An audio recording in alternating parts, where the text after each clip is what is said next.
நண்பனிடத்துல பேசுற மாதிரி மட்டும் இல்ல, ஒரு காதலன் காதலியிடம் பேசுவதைப் போல, ஒரு காதலி காதலனிடம் பேசுவதைப் போல. ஏன் அவுலியாக்கள்னு சொல்லக்கூடிய இறை நேசர்கள், அவர் இறை காதலர்கள். சரியா? அப்ப அந்த அடிப்படையில எவ்வளவு அந்தரங்கமான விஷயமாக இருந்தாலும் தாராளமாக அல்லாஹ்விடம் நீங்கள் பேசலாம். பேச வேண்டும். ஒவ்வொரு மனிதனும் தன்னுடைய காதலனாக, காதலியாக அல்லாஹ்வைத்தான் ஆக்கிக் கொள்ளணும். அல்லாஹ்வைத்தான் காதலிக்கணும். சரியா? அதுதான் உண்மையான காதல். மனிதர்கள் மேல வர்றது இருக்கு இல்லையா? ஆண் பெண் மேலயும், பெண் ஆண் மேலயும். சரியா? இனி அதை தாண்டி இன்னும் எத்தனையோ கருமாந்திரம் எல்லாம் உருவாயிருச்சு. அதுக்குள்ள நம்ம போக வேண்டாம்.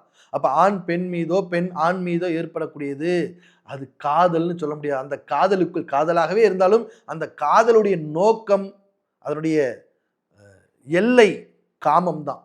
காமம் இல்லாத காதல் கிடையவே கிடையாது.